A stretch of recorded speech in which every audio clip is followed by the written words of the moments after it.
말씀 보시겠습니다. 오늘 받으실 하나님의 말씀은 사도행전 3장입니다. 우리 1절에서 10절까지 보시겠습니다. 신약성서 190페이지에 있습니다.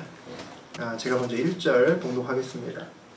제9시 기도 시간에 베드로와 요한이 성전에 올라갈새 나면서 못 걷게 된 이를 사람들이 뵙고 오니 이는 성전에 들어가는 사람들에게 구원하기 위하여 날마다 미문이라는 성전문에 두는 자라. 그가 베드로와 요한이 성전에 들어가려 함을 보고 구걸하거늘 베드로가 요한과 더불어 주목하여 이르되 우리를 보라 하니 그가 그들에게서 무엇을 얻을까 하여 바라보거늘 베드로가 이르되 은과 금은 내게 없거니와 내게 있는 것을 내게 주노니 나사렛 예수 그리스도의 이름으로 나가거라고 오른손을 잡아 일으키니 발과 발목이 곧 힘을 얻고 뛰어서서 걸으며 그들과 함께 성전으로 들어가면서 걷기도 하고 뛰기도 하며 하나님을 찬송하니 모든 백성이 그 걷는 것과 하나님을 찬송함을 보고 그가 본래 성전 미문에 앉아 구걸하던 사람인 줄 알고 그에게 일어난 일로 인하여 심히 놀랍게 여기며 놀라니라. 하나님 말씀입니다. 아멘.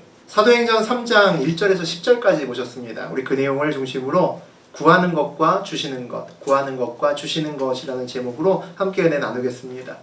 우리는 많은 것을 구합니다. 또 이제 새해가 다가오고 한 해가 저물어 가기 때문에 아마 내년에는 더 많은 것을 또 기대하면서 구하는지도 모르겠습니다. 그리고 우리는 그 구하는 것에 대해서 하나님이 반응하심을 또 믿습니다. 하나님께서 응답하심을 믿습니다.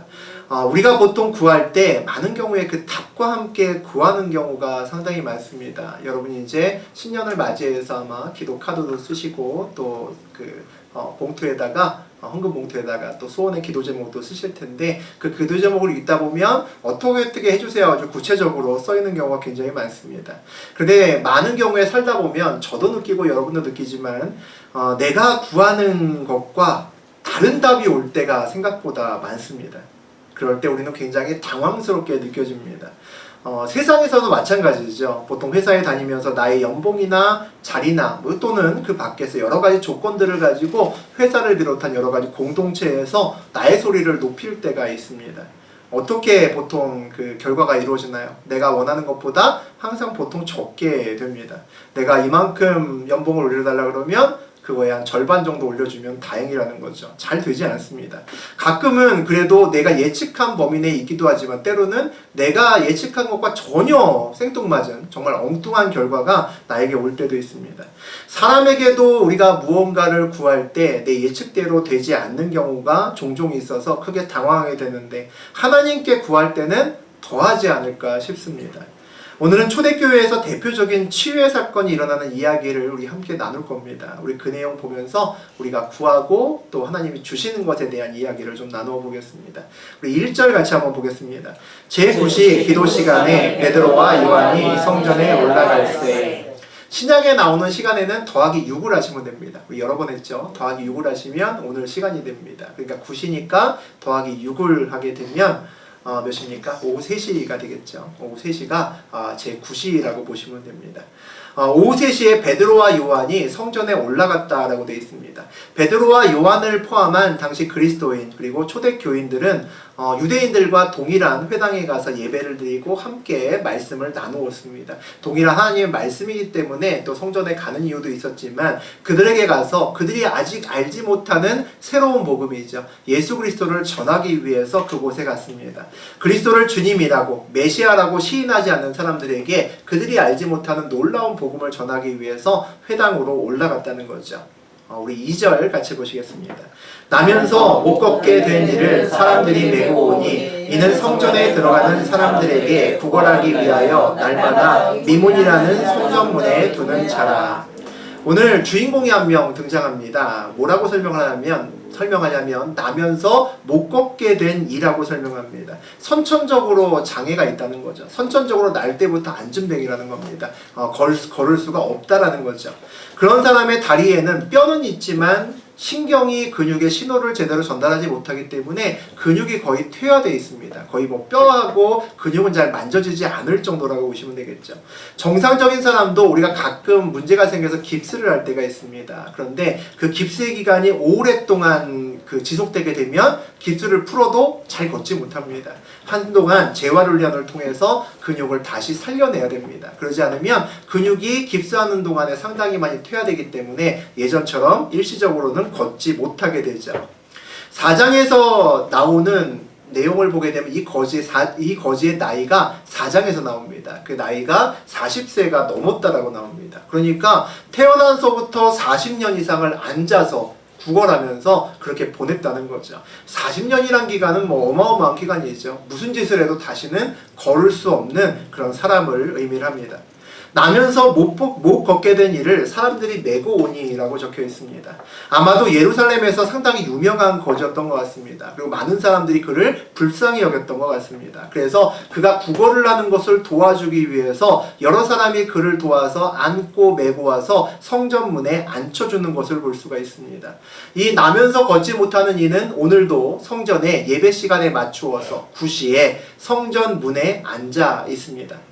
구걸하기 위해서 날마다 미문이라는 성전 문에라고 되어 있죠. 구걸을 목적으로 성전 문에 앉아있는 거지인데 이 거지는 선천적인 장애와 또 경제적인 장애도 같이 갖고 있습니다. 선천적인 장애는 아무리 해도 회복이 불능하죠. 일반적으로는 뭐 경제적인 어려움은 회복 불능하진 않습니다. 그런데 선천적인 장애로 인해서 이 거지는 다시 잘 살게 되거나 다시 재물을 모으기는 불가능한 상태에 역시 있습니다. 이 성전 문에 이름이 나오는데 미문이라고 나옵니다. 우리 번역할 때 한자로 번역한 겁니다. 그러니까 아름다운 문이라고 보시면 되겠죠. 아름다운 문이라는 문에 그 문이 성전 문의 이름입니다.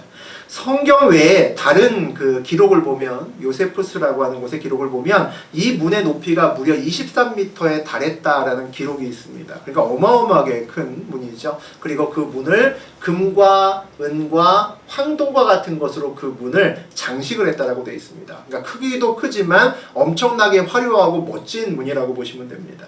멋진 조각과 비싼 장식으로 꾸며진 아름다운 문이라는 거죠.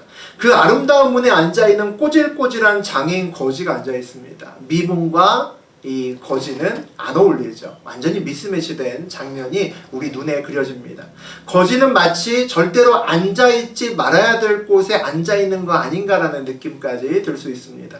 다른 곳이 아니라 이 성전 문에 굳이 앉아있는 이유가 뭘까요? 아무래도 다른 것보다는 성전문을 드나드는 사람들이 신앙이 좋은 사람들이 많을 거니까 아무래도 자비롭겠죠. 요즘에도 교회나 성당 앞에 가서 또 큰 교회나 이런 데서는 역시 손을 벌려서 구걸하는 사람들이 있습니다. 다른 곳보다 이곳이 꽤 수입이 좋은 명당 자리일 수도 있습니다. 이 자리를 지키는 것이 쉽지 않았을 수도 있죠. 이 장애인 거지는 명당 자리를 잘 확보하고 있는 어떻게 보면 운이 좋은 거지일 수도 있습니다. 3절과 4절 보시겠습니다. 그가 베드로와 요한이 성전에 들어가려 함을 보고 구걸하거늘 베드로와 요한이 더불어 주목하여 이르되 우리를 보라 하니. 돈이나 먹을 것을 구걸하는 그 거지에게 베드로가 우리를 보라라고 이야기를 합니다. 이 문을 지나가는 모든 사람도 또 우리도 이 거린이 무엇을 원하는지를 알고 있습니다. 돈을 구하거나 아니면은 먹을 것을 주면 좋아할 겁니다. 마음이 동하면 그냥 돈이나 먹을 것을 던져주고 그냥 지나가면 됩니다. 아니면 그렇게 하는 것이 싫으면 그냥 지나가도 누가 뭐라고 하는 사람이 별로 없을 겁니다. 그런데 오늘 베드로는 우리를 보라라고 이야기를 합니다. 보라라고 하는 것은 눈을 마주치자는 이야기고, 눈을 마주친다는 얘기는 어떤 관계를 맺자라는 이야기죠. 우리가 어떤 사람과 관계를 맺으려고 할 때는 무엇인가 얻을 것이 있거나 유익이 있을 때 관계를 맺고 싶어 합니다. 꼭 돈이 아니더라도 지혜가 넘쳐서 교훈을 얻을 수 있거나 아니면 굉장히 다감다정해서 그 사람과 함께 있으면 위로를 얻을 수 있다면 그 사람과 우리는 관계를 맺고 싶어 합니다. 하지만 그리스도인은 아무것도 얻을 것이 없는데도 보라고 말해야만 됩니다. 그리고 관계를 맺을 수 있어야만 되죠. 우리에게는 영혼 사랑이라는 것이 있기 때문입니다. 죽어가는 영혼을 보면 긍휼한 마음이 드셔야 됩니다. 그 사람이 돈이 많아도 하나님을 모르는 사람이면 그 사람에게 긍휼한 마음을 느낄 수 있어야 우리가 진정한 그리스도인이라고 볼 수가 있습니다. 오늘 베드로는 그래서 돈 한 푼 던져주고 가는 것이 아니라 그 거린에게 나를 한번 보라라고 주목하라고 부르고 있죠. 우리 5절과 6절 보시겠습니다.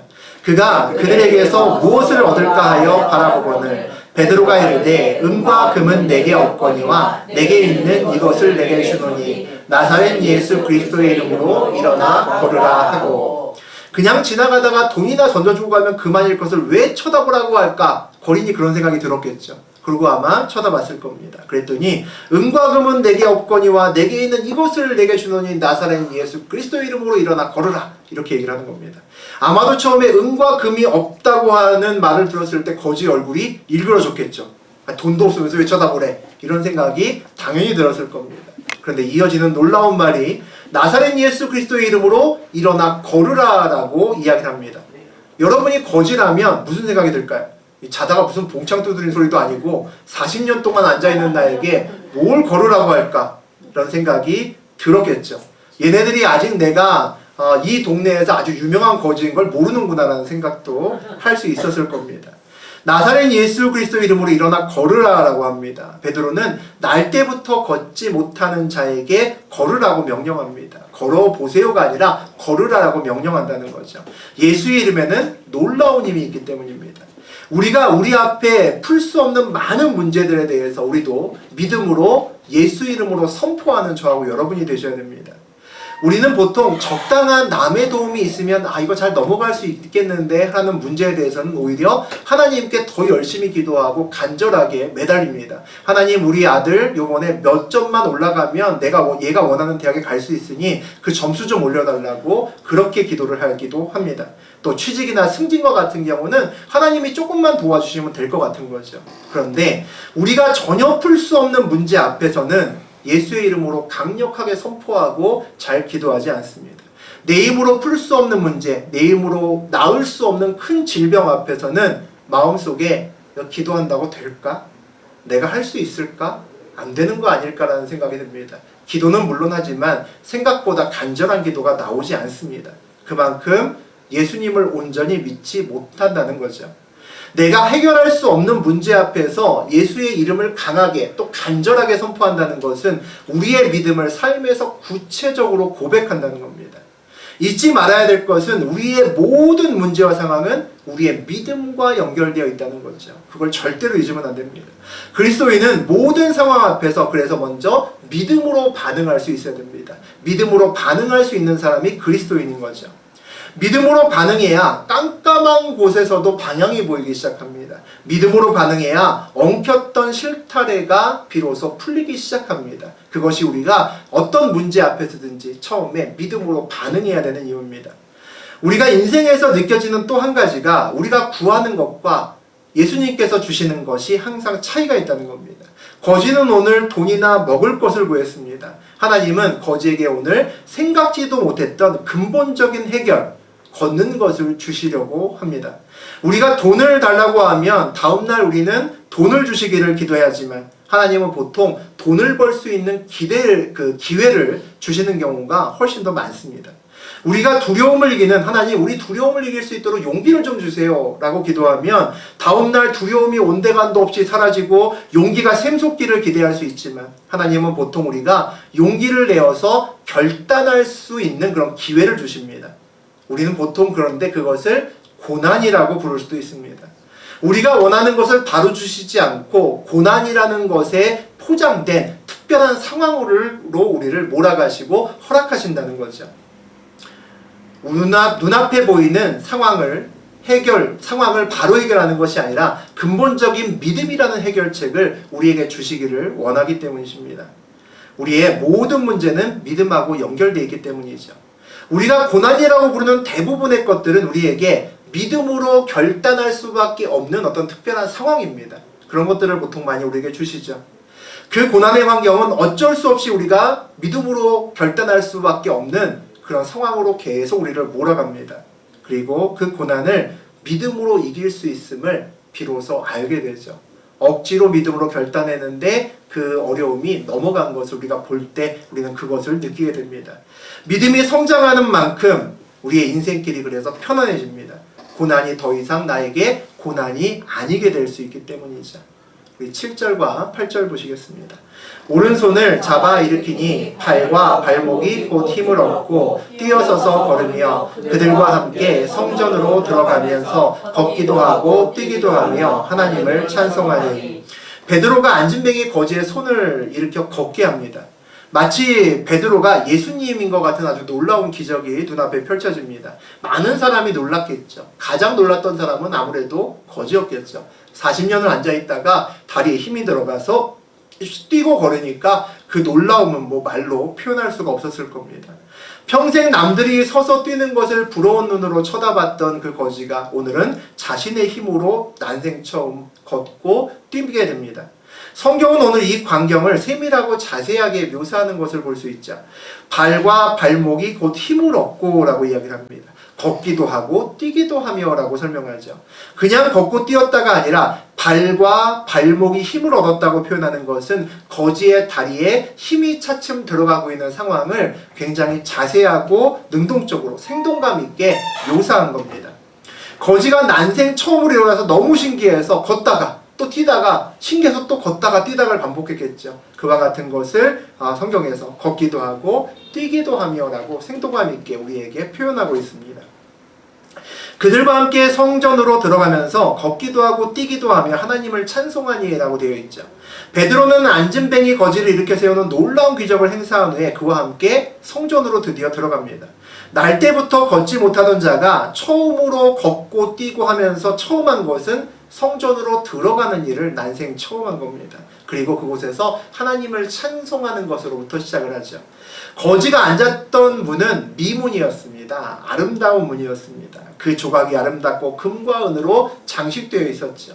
하지만 그 문이 정말 아름다운 문인 이유는, 영적으로 아름다운 이유는 하나님께 예배하러 들어가는 구원의 문이었기 때문에 미문이라고 불릴 수 있었을 겁니다.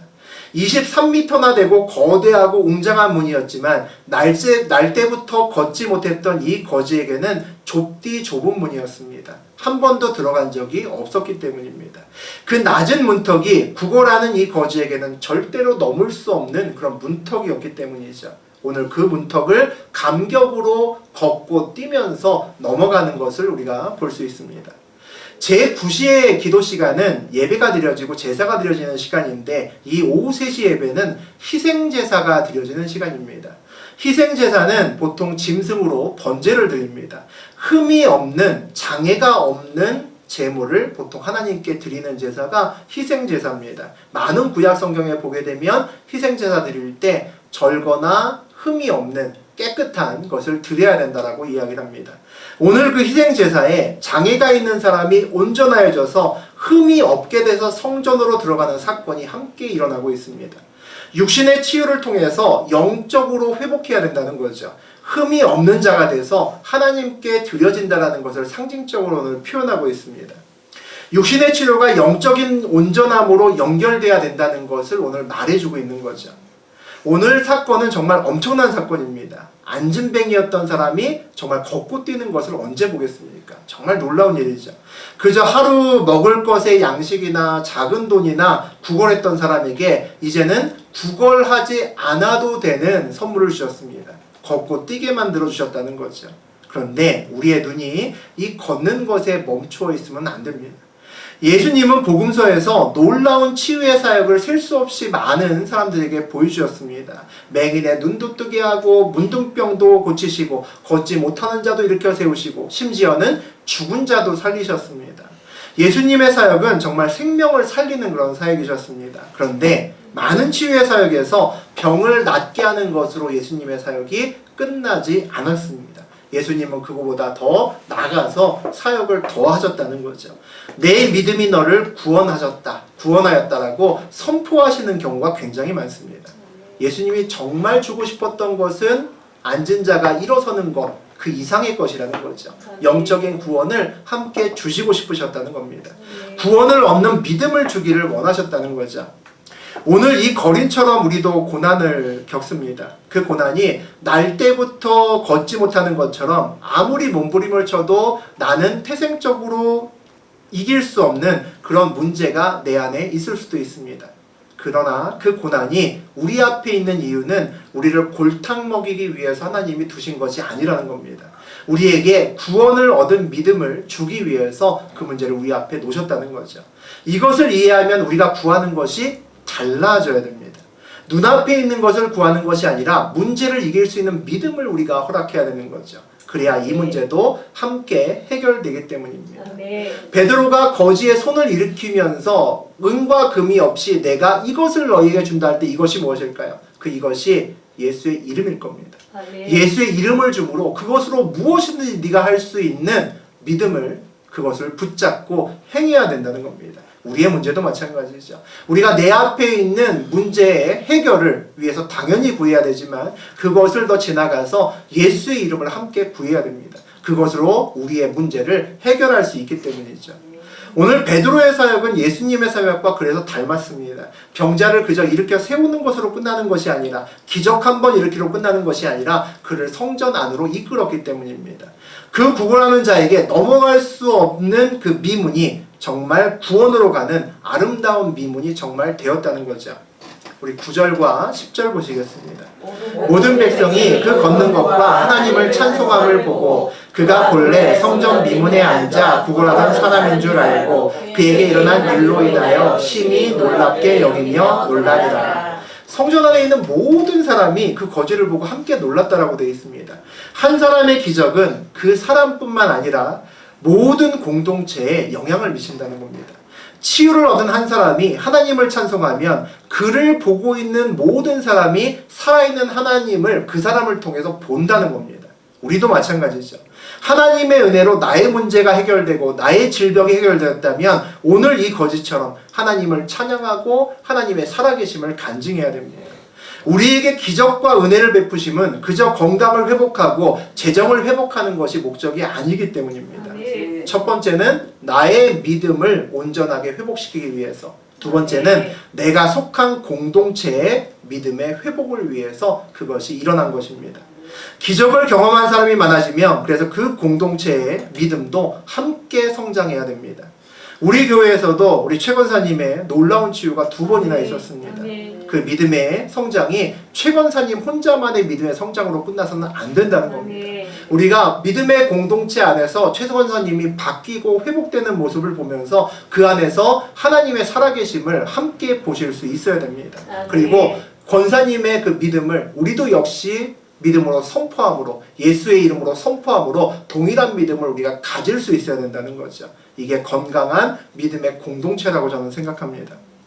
거지가 성전문에 앉아 있었던 이유는 입에 풀칠하고 싶어서였겠죠. 먹을 거 먹고 싶어였을 겁니다. 그래도 이 거지는 나름 좋은 명당 자리에서 구걸하는 것으로 만족하는 행복한 거지였을 수도 있습니다. 이 거지가 만약에 요한과 베드로를 알아봤다면 모처럼 한미천 챙길 수 있었는데 라고 생각했을지도 모릅니다. 요한과 베드로는 당시에 유명한 사도들이었거든요. 종교 지도자였습니다. 주변에 항상 많은 사람들을 끌고 다녔던 거죠. 거지에게는 꽤 많은 돈을 주고 갈 수도 있는 기대를 유발하게 하는 그런 사람들이었을지도 모릅니다. 많은 정치인들이 그러는 것처럼 그에게 보란듯이 돈 몇 푼 던져주고 V자 그리면서 기념 촬영 한번 하고 갈 수도 있었던 거죠. 오늘 거지는 기왕이면 좀 더 많은 돈을 주어서 오늘 하루가 아니라 며칠 또는 한 일주일이라도 돈 걱정하지 않고 구걸하지 않고 먹고 살았으면 좋겠다라고 기대했을 수도 있습니다. 그런데 오늘 성령님께서는 베드로를 통해서 주기를 원하셨던 것은 근본적인 회복이었다는 거죠. 일어나 걸음으로 스스로 돈을 벌 수 있게 하셨습니다. 아무도 상상할 수 없었던 일이죠. 거지의 문제를 가장 원천적으로 해결하는 일이 오늘 벌어졌습니다. 장애인 거지는 자기의 재정적인 문제는 늘 적극적으로 구걸을 통해서 매일같이 예배 시간마다 빠지지 않고 성전 미문에 앉아서 구걸했습니다. 노력했죠. 그런데 자기의 장애의 문제는 한 번도 해결하려고 노력하지 않았을 겁니다. 애초에 해결할 수 없는 문제라고 생각했기 때문이죠. 한 번도 구해보고 기도한 적조차 없었을 겁니다. 우리가 구하는 것과 하나님이 주시고자 하는 것 사이에 그래서 늘 괴리가 있습니다. 우리는 기도할 때부터 먼저 내가 안 되는 것을 닫아놓고 시작합니다. 내가 구해야 되는 것만 구한다는 거죠. 내가 이미 하나님의 능력을 제한함으로 기도를 시작하기 때문입니다. 우리는 늘 현실적인 문제를 해결을 구하지만 성령님께서는 현실적인 문제 해결을 통해서 그것을 이길 수 있는 믿음을 함께 주기를 원하십니다. 이 믿음이 있어야 모든 문제를 근본적으로 해결할 수 있기 때문이죠. 이제까지 많은 사람들이 이 날때부터 걷지 못하고 이 구걸하는 자를 도와주었습니다. 성전문의 매 예배 시간마다 이 거린을 메고 오는 사람들이 있었습니다. 그들도 이 거린을 도와주었던 사람들이죠. 이제까지 지나가면서 돈이나 음식을 계속 주었기 때문에 40년이 넘는 기간 동안에 이 거지가 살아남을 수 있었을 겁니다. 많은 도움을 역시 받았다는 거죠. 많은 사람들이 그 거지를 도왔지만 아무도 미문 안으로 그를 들여보내지는 않았습니다. 물론 유대인의 사고방식에 무엇인가 부족하고 흠이 있는, 장애가 있는, 몸이 불편한 자들을 성전 안에 출입시키는 것을 별로 좋아하지 않는 그런 법이 있었기 때문일 수도 있습니다.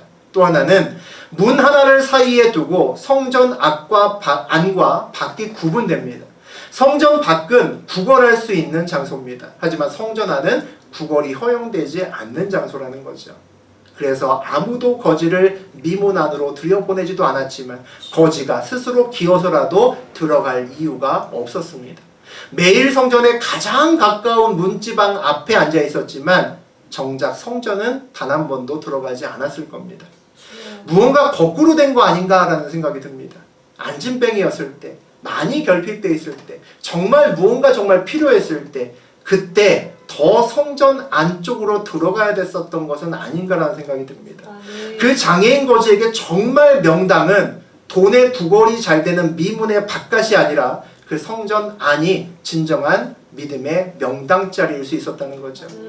우리의 모든 필요는 주님을 통해서 온다는 것을 우리는 믿어야 됩니다. 그리고 주님은 우리의 믿음에 반드시 반응하시는 분이라는 것을 여러분과 저는 반드시 믿어야 됩니다.